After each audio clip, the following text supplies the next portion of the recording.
extensively with the first encounter. At paragraph 18, you deal with the second encounter with Bevan, where he was a complainant in this instance. Yes, I went on again. Bevan and his dad, Osama, were in business. But Bevan walked into the station and opened a case of theft of motor vehicle against his dad. It was for a combi, as in a quantum taxi. Again there, this is how we worked as a reaction team from Wentworth. As soon as there's a positive suspect or person of interest, we don't let the case get cold.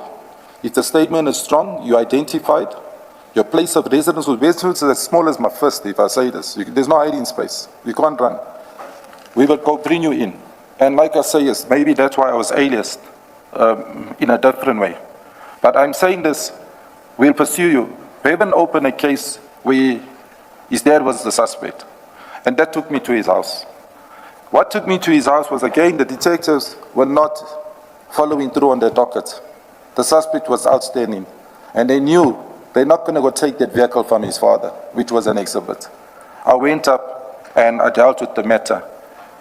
Did not meet his father. The very three houses described are right next to each other like my three fingers. Got a long driveway. You wouldn't be able to say who's staying in which house there. When I was given an address, a mark of where I could find the taxi, I must look in the 1 yard behind the house. I was being told by neighbors, but all three houses are owned by this family. So I was a bit confused. It was in the Brighton Beach area, which is just up across from Wentworth. And I spoke to Bevan's mum. She spoke over the wall. She said, her husband's at work, and what do I want? I said, he's, again, person of interest. Bevan has opened a case. There's a case number. I would like to access the vehicle. I saw the vehicle, but I could not remove it because the dad was at work, allegedly. In the evening, before I could finish the tour of duty, the dad arrived with Bevan in the station, and both attacked me. As to why was I there? But he was the complainant. To summarize it, he withdrew the charge against his father. So they most probably sorted the issues out after the visitation by me. Had his dad been there, he would have been arrested by me. And the Kumbi would have been seized as an exhibit and impounded. So that is how the question was, how do I know Bevan or his dad? I don't know his dad from the police. I know him from these occasions.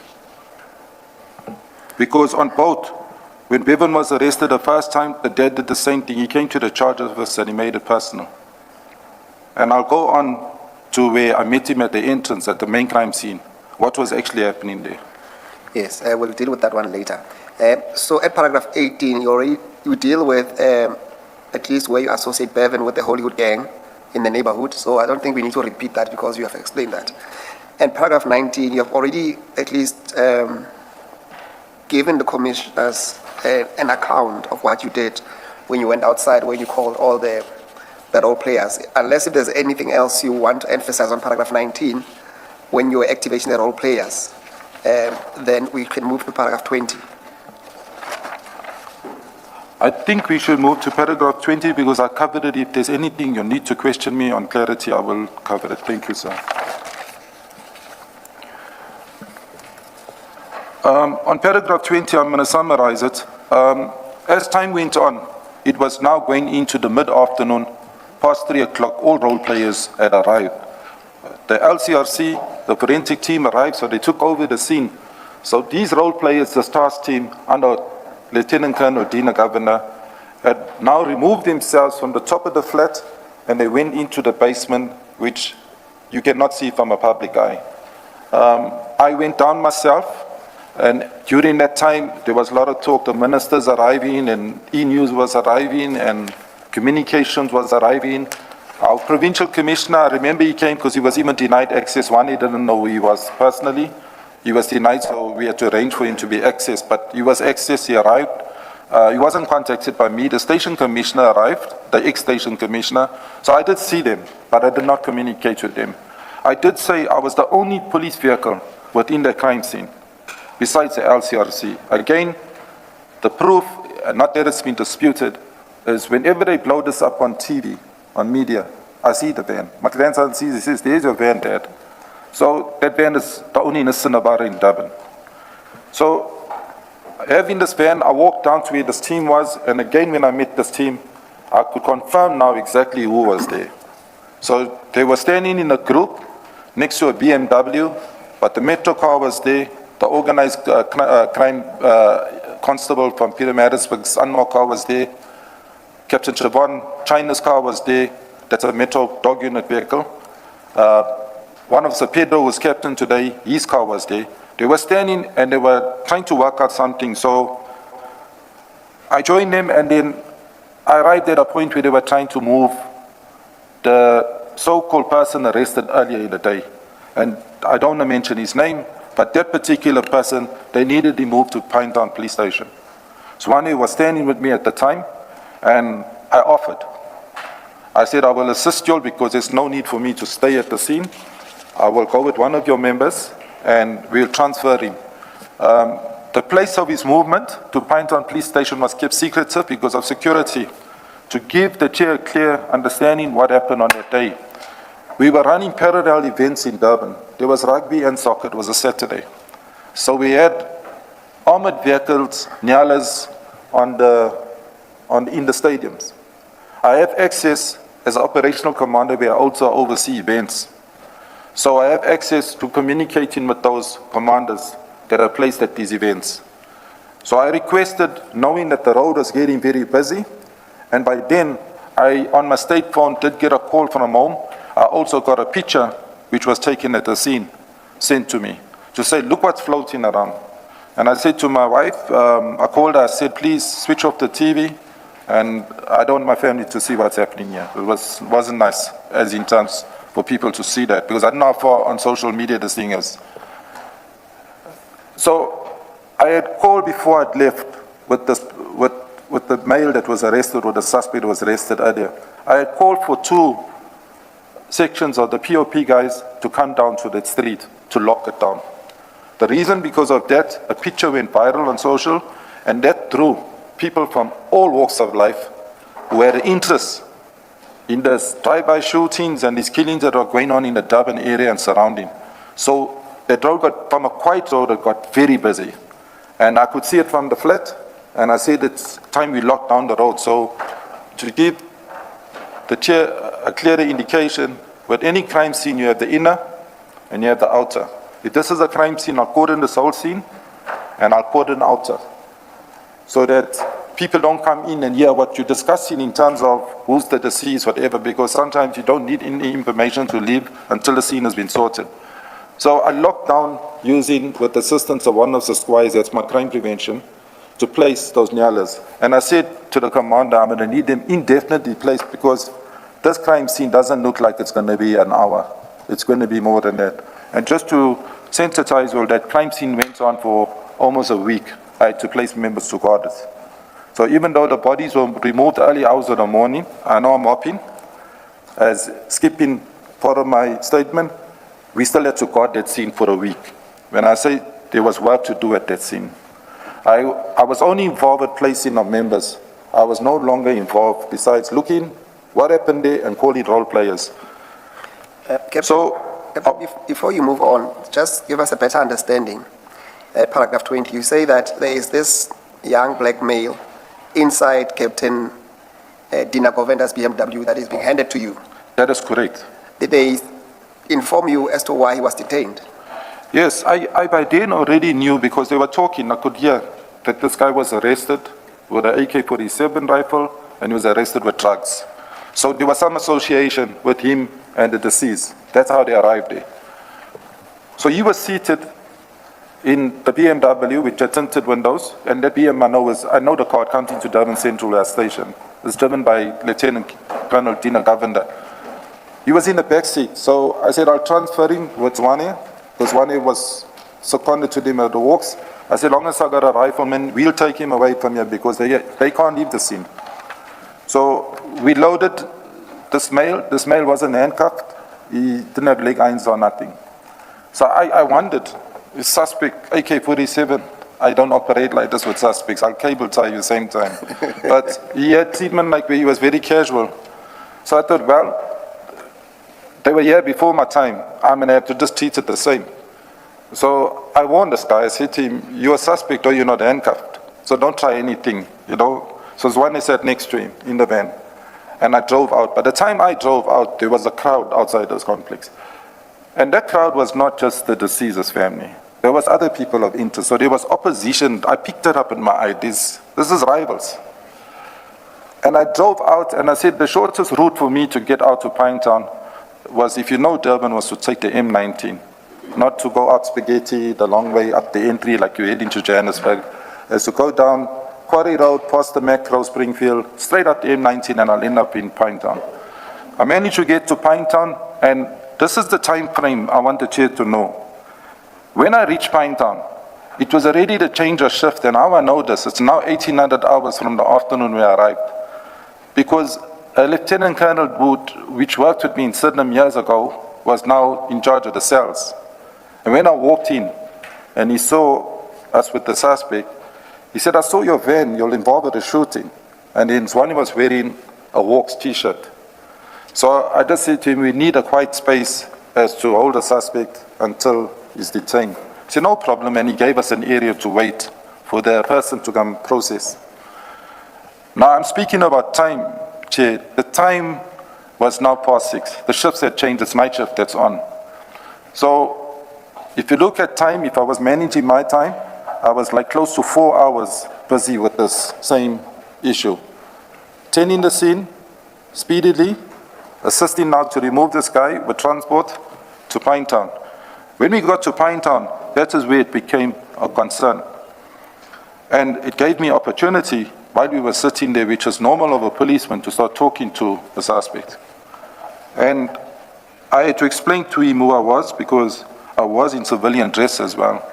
And I managed to speak to him and ask him, where's he from, what he does, and so on. And the indication now that reading from paragraph 29. Have we skipped the other paragraphs? Yes, he's jumped to paragraph 29 on page 9, where he's dealing with the transportation. Transporting the suspect. The suspect, yes. So it's 29 and 30.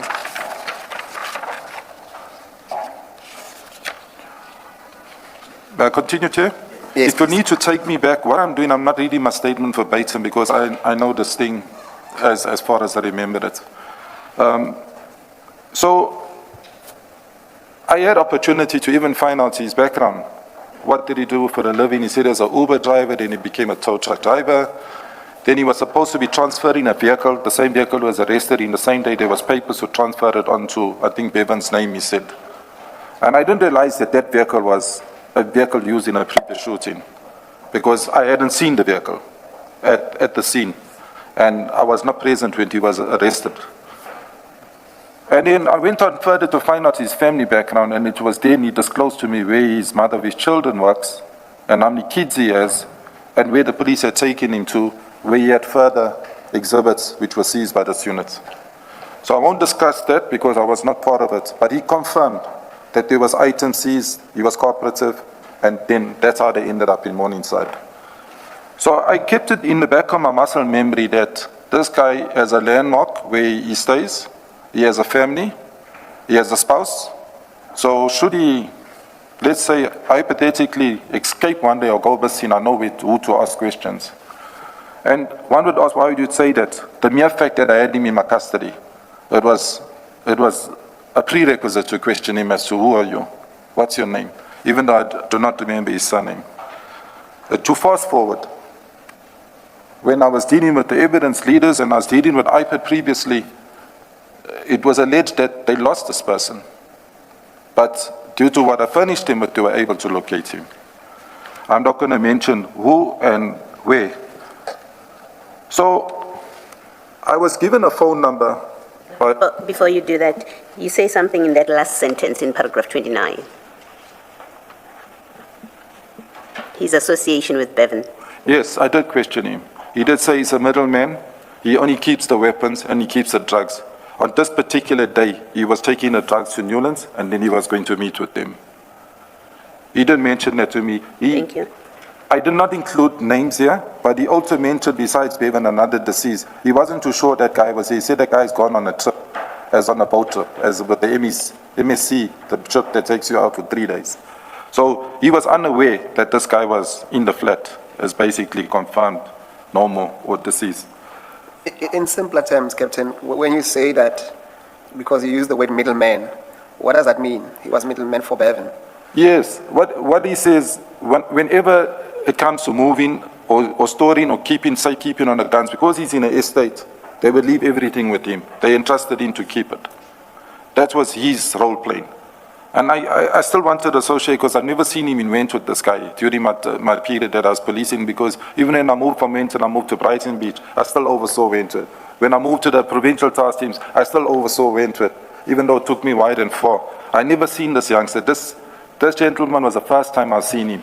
And I was asking questions of interest, which he was not being forced, but he was talking. Because we were very calm. Zwane as a member, or was a member that was never vocal. Very reserved, very professional, and he wouldn't interrogate you by questioning you. That's one. So I was doing most of the talking with him. And what kept me talking to him was we waited for a long time. From when I left that scene, which takes me less than 15 minutes from the scene out to Pinetown, I was sitting in that holding cell area almost till about 8, 8:30, and I was getting agitated. But I had a phone number, because before I left, I said to the Captain Dina Governor, please give me a number so I can phone you, because I don't have their phone numbers.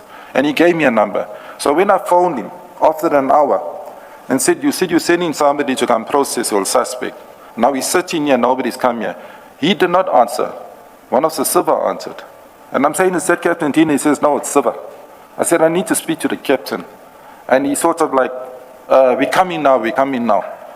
Eventually, after about 2.5 hours, after I made off my state phone, several calls to them to say that I am going to leave this guy and I'm going to go home.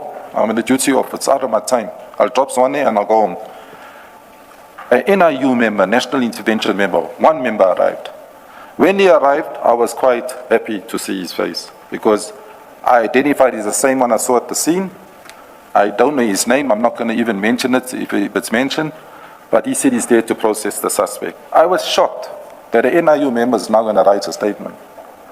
So I looked at him and I looked at the exhibits. He arrived with a rifle and he arrived with a small amount of drugs. And that was like contrary to what was being said before he arrived, what was being seized. So I don't want to even visit that. Because what this arrested person, which was arrested earlier, told me he was arrested for, wasn't speaking to what the NIU member arrived with. So he asked me, Captain, can you assist me with processing the suspect? I said, I'm sorry, I can't. You need to get your crew, or you need to get one of the Silver or Dina to come and assist you. I am now leaving you here.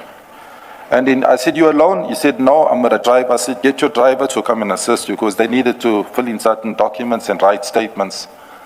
And that's how I left here. I drove, and I'll never forget, it was close now to 9 o'clock in the evening, about 9:15. Zwane is 100% vegetarian. I know I'm disclosing his eating habits. I know him, he wouldn't even eat egg in a scone. He worked with me for a while. And we were hungry. And I offered to buy a meal. And the only place that was open was the Britannia Hotel. The takeout was closed, but I made arrangements and we bought 2 bunny chows, which we ate, which was vegetable bunnies, broad beans. We ate outside on the bonnet of the car, so we were not in a hurry to get back to that crime scene. We dealt with ourselves first. We hadn't eaten the whole day, so we had something to eat. And I said to Zwane, I'm going back to the scene, but I'm not going to go in. I'm going to park on the road. By then, the ministers and all high-profile people would have arrived. I was not following anything on social media. I parked my vehicle on the roadside, and that will bring me to where I met the previous witness, and I'm going to say how I met him. The minute I saw the crowd, I pulled my ski mask down. There's a beanie, I pulled it down. The reason I did that was, even though people in Durban know I drive that vehicle, some people were unaware that I was now the operational commander in Durban Central. They all still thought I was on the south. So I pulled my mask down, stepped out of my vehicle. Zwane walked down and he went back to his members that he was assigned to. And I heard a conversation taking place between the sector commander. I might have missed that. Is there a reason why were you wearing a balaclava all this time? There were lots of gangsters and unruly people that were there. And being alone on my vehicle, I pulled it down. I was in civilian clothes. I pulled it down and I said, I'll sit on my vehicle. But then eventually I got out of my vehicle and I could hear the previous witness talking to my sector commander. Now what happened to my sector commander, he used to drive an urban cruiser, a new one. He had his lights on the whole day from when he was there, whenever he arrived, because I wasn't monitoring him. His car switched off, so he needed a boost. So he came to me, hey, can you boost me? And I said, no problem, I'm carrying cables, boosted him. But I heard the conversation. The previous, Mr. Loftus, as in Gregory, was having a small argument with him. That's not Houston. He said, no, that's Captain Houston. He said, no, Captain Houston's in Wentworth. Gregory said, no, Captain Houston, I know is in Wentworth. He's not in Durban Central. This guy says, no, he's in Durban Central. In the meantime, I'm already long in Durban Central. It's over 2 years, but they didn't know my status. So eventually I said, these people already know who I am. And they were closest to the entrance of the driveway. So I rolled up my beanie, but I kept my head on because the dew was falling. I kept my cap on, and I approached him. And it was there when I approached him. He said, hey, I can see it is Captain Houston. And I spoke to him. When I spoke to him, he greeted me, and he said, hey, it is you. And he mentioned some words which could have upset me. He mumbled some words, this was all a plan thing. Because he obviously thought I had something with his son, because I had arrested him previously. Then I sympathized with him. I said to him, Griggs, I'm sympathizing with you because it's now hours later. This is like past 9 in the evening. His family were all standing there, but away at certain intervals away from each other, but he was standing with the sector commander as one of the Venkates. And I said, your son is no more, I just want to sympathize with you, but you must let whatever's happening be subject to investigation. That was my exact words to him. Because I was not here to say what happened, and if you're going to hear anything, it's going to be propaganda. Because the only people who knows what happened here are the people inside. And that's how we left it. I did not include in my statement, just to tell you who's one of the Venkates, so you understand how does he get to talk to this one of the Venkates. One of the Venkates, I never knew whilst I was working in Wentworth's daughter, his eldest daughter is a teacher in a school right opposite the police station. She's in a relationship or had a kid from late Bevan's first cousin. His name is Heath Loftus. Heath Loftus is an alleged drug dealer. So Heath and Bevan do not get on. They have the same granny in those flats, Reicher Road flats. That's Mr. Loftus's mother. So what actually happened was they ended up being directed from the charge office personnel into my crime prevention office where they had a domestic feud, where he was threatening to take the child away from her and there was a gun threat in it. But I had met Heath that day and I sort of, in layman's language, cooled him down properly and said if there's anything that you're saying that you're going to do, you're going to end up being arrested. It'll work against you. Now, why I'm saying this, I never knew that the lady sitting in my office was going to be one day somebody's daughter that's working now under me as a sector commander.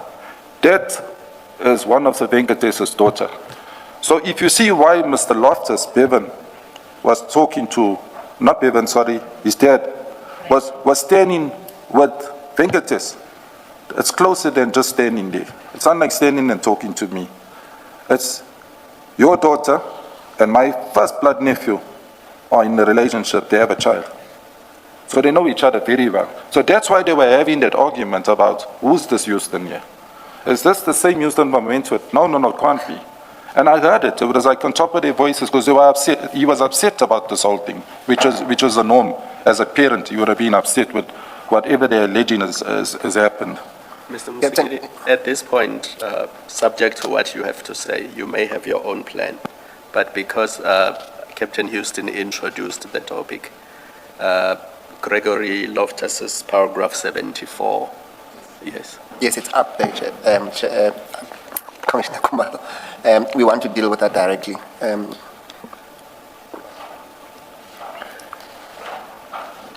You will deal with it? Yes. Yes. Captain, you would have heard from the previous witness, being Mr. Gregory Loftus, at paragraph 73 and 74 of his statement, where it's in front of you there, I think you can see it there. He deals with the encounter that he had with you on the pavement of the crime scene. And in particular, paragraph 74, this is what he says you said to him, and I would like to invite your comment to that. He says at paragraph 74, Does he have the? No, I don't. Must is that in a second file? let me arrange it for you.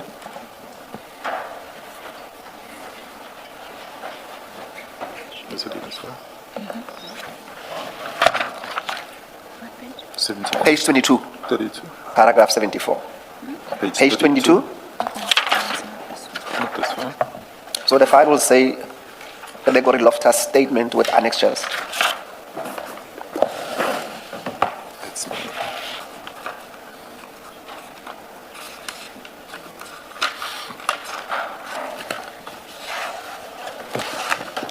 Now, I want you to focus on, in particular, paragraph 74, where he makes specific allegations against you as to what happened on the outside, when you're waiting outside. He said, at paragraph 74 at the bottom of the page, Captain Houston relates that when he entered the flat, he first saw Sihle Zondi laying in a passage in a pool of blood. He then saw 4 men in the lounge lying side by side. He at first did not recognize any of them, but on a second closer look, he recognized Bevan. They were all lying in blood on the floor. He said that it was one of the worst scenes he had been in. He said, I must not leave it because they were executed. Chair, that's not my words to him. I deny saying that to him. I would not say something like that. Not to protect anyone's actions, but that is unbecoming of me to say that. About seeing the first person, I didn't even know that person. Up until today, I don't even know. This name is foreign to me. So, with identifying who Bevan was and who the second person, as I said, I don't know his surname, those were clearly identified. Just with a quick glance at them, I could say who they were. The other 3 deceased, I could not say who they were. And there wasn't a second look. When I went in, because I knew they dialoguing about me being in there, I looked and I extracted myself, I left. I was satisfied that there is a shooting, there are 5 deceased, I need to get people out there, ASAP. So with Gregory, I would have not discussed such.